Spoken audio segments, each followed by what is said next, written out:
যোৱাকালি সন্ধিয়া সময়ত হোৱা যিটো প্ৰতিবাদ, এই প্ৰতিবাদত যিটো ঘটনা হ'ল সি সঁচাকৈ দুৰ্ভাগ্যজনক। আৰু এই ঘটনাটো গম পোৱাৰ লগে লগে মুখ্যমন্ত্ৰী ডাঙৰীয়াই মোক নিৰ্দেশ দিছিলে যে মুখ্যমন্ত্ৰী ডাঙৰীয়াৰ হৈ ইয়ালৈ আহিব লাগে আৰু ইয়াতনো আচল পৰিস্থিতিটো কি হৈছে এই কথাখিনি জানিব লাগে। সেই মৰ্মে মই ৰাতি ইয়ালৈ আহিছিলোঁ আৰু মাজনিশা ইয়াত আহি পোৱাৰ পিছত মই সকলো যিসকল লোক আহত হৈছিল, হস্পিটেলত যিসকল আছিল তেওঁলোকৰ খবৰ ল'লোঁ। গোটেইখিনি খবৰ লোৱাৰ পিছত যিটো দেখিছোঁ তেখেতসকল তেনেকুৱা কোনো মেজৰ হেৰি নাই, চিৰিয়াছনেছ মানে খুব চিন্তা কৰিবলগীয়া তেনেকুৱা নাই। এতিয়া যিখিনি ট্ৰিটমেণ্ট কৰিব লাগিব চৰকাৰে সম্পূৰ্ণভাৱে ট্ৰিটমেণ্টটো কৰিব, গোটেই যাতে অসুবিধা নহয়, তেওঁলোকৰ যি চিকিৎসা লাগিব গোটেইখিনি কৰিব। তাৰ লগে লগে আমাৰ আক্ৰাছৰ কৰ্মকৰ্তাসকলৰ লগত বিভিন্ন আলোচনা কৰিলোঁ। তেখেতসকলৰ আৰু পুলিচ প্ৰশাসনৰ মাজত অকণমান ভুল বুজাবুজি হৈ আচলতে ঘটনাটো হ'ল, যিটো ঘটনা আমাৰ সকলোৰে কাৰণে দুখজনক আৰু এনেকুৱা ঘটনা আমি হোৱাটো নিবিচাৰোঁ।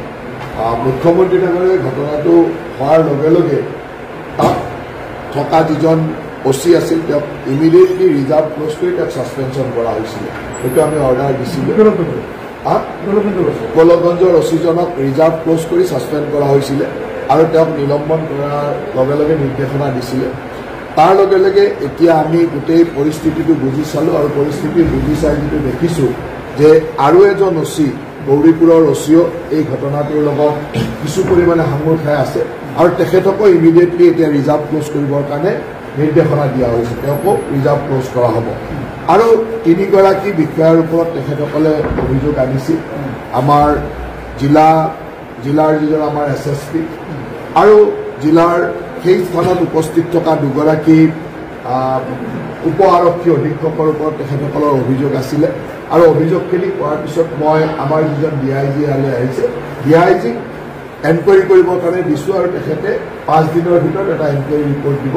এই 3জন বিষয়াৰ ইনভলভমেণ্টটো কি আৰু তেওঁলোকৰ ক'ৰবাত মানে এই ভুল বুজাবুজি তেওঁলোকৰ ৰোলটো কি সেই সম্পৰ্কে ইমিডিয়েটলি এনকুৱাৰী কৰি 5 দিনৰ ভিতৰত তেওঁ এটা প্ৰতিবেদন দিব। গতিকে এজন গৌৰীপুৰৰ OC-ক আমি ইমিডিয়েটলি ৰিজাৰ্ভ ক্ল'জ কৰি ছাছপেনশ্যন কৰিছোঁ আৰু গৌৰীপুৰৰ OC-ক আমি ৰিজাৰ্ভ ক্ল'জ কৰিছোঁ।